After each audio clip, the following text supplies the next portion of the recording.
La petite citadine de Renault, c'est la Twingo, cette troisième génération qui a été lancée en 2014, a droit en 2019 à un restylage. Pour les évidences, il y a la disparition des deux gros ronds à l'avant qui contenaient les feux diurnes. Ceux-ci sont maintenant intégrés au bloc optique unique à l'avant et ont une forme de C qu'on retrouve d'ailleurs à l'arrière aussi. On notera l'écope de refroidissement sur l'aile arrière qui était avant proposée sur la Twingo GT et maintenant qui est généralisée sur toutes les versions. Et puis l'arrière a été pas mal redessiné aussi. Avant, il y avait du plastique noir de part et d'autre de la plaque d'immatriculation, il n'y en a plus. Et enfin, l'ouverture de la vitre qui sert d'ouverture de coffre est désormais juste en dessous de l'essuie-glace et permet d'ouvrir le coffre plus facilement d'une seule main. Ça change aussi au niveau des motorisations, puisqu'avant on commençait avec 70 chevaux. Aujourd'hui, il y a un bloc 1 litre, 3 cylindres, essence atmosphérique qui commence à 65 chevaux en entrée de gamme, puis 75 chevaux. C'est la version qu'on essaye ici, toujours atmosphérique. Quant à la version 90 chevaux, elle passe à 95 chevaux. Notre version SCE 75 Zen n'est pas la version la moins chère du catalogue, c'est la deuxième moins chère, qui commence donc à 13 400 €. Si plusieurs éléments permettent de voir le restylage facilement à l'extérieur, c'est plus difficile à l'intérieur.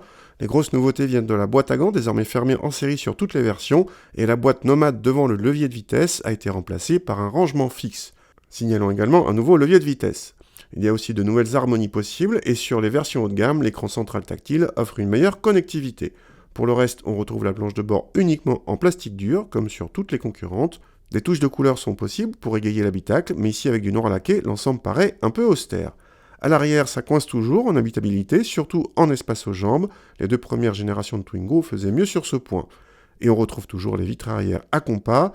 Sur les finitions d'entrée de gamme sans clim, il va faire chaud en été. Le coffre n'a pas évolué non plus et reste en dessous de la moyenne de la catégorie, pâtissant en plus d'un seuil de chargement très élevé. Ce SCE 75 au lieu de 70 chevaux, donc c'est toujours un 1 litre atmosphérique 3 cylindres.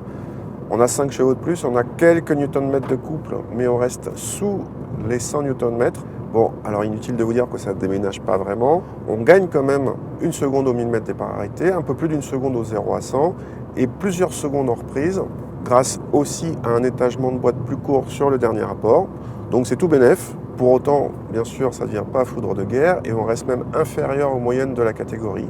Malgré tout, en cravachant un petit peu ce 3 cylindres, on obtient des prestations tout à fait suffisantes au quotidien. Il y a même un petit regain de vigueur en s'approchant des 6000 tours. Pour la partie châssis, Renault a fait quelques toutes petites retouches sur les trains roulants, mais rien de bien méchant. La voiture est toujours très saine, pas particulièrement amusante à conduire, on dirait même qu'elle est encore moins qu'avant, comme si le fait que ce soit une propulsion pouvait attirer quelques craintes, et donc Renault a surtout pris garde à la rendre très très sage. On a gagné en confort, on dirait, un tout petit peu, mais sans ça, rien de bien nouveau. Cette Twingo n'est pas la plus excitante à conduire du marché. N'oublions pas l'un des gros points forts de cette Twingo, son rayon de braquage exceptionnellement court, il est toujours de la partie. Bonne nouvelle du côté des consommations, malgré la puissance en hausse et des chronos en amélioration sur tous les plans, l'appétit de cette version n'a pas évolué selon nos mesures par rapport à la SCE 70.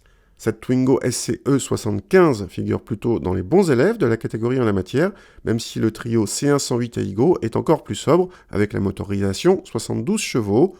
En tarif, notre modèle d'essai s'affiche à 13 400 €, soit 200 € de plus qu'avant restylage. Signalons au passage la disparition des modèles sans stop and start qui coûtaient 300 € de moins encore. La version d'entrée de gamme, elle, n'évolue pas à 11 400 €. Il s'agit de la Twingo SCE 65 en finition Life, qui doit se passer de clim mais a déjà droit au phare automatique ou aux vitres électriques. Elle n'est donc pas trop dépouillée et peut se montrer intéressante, mais difficile avec 65 chevaux de songer à partir loin.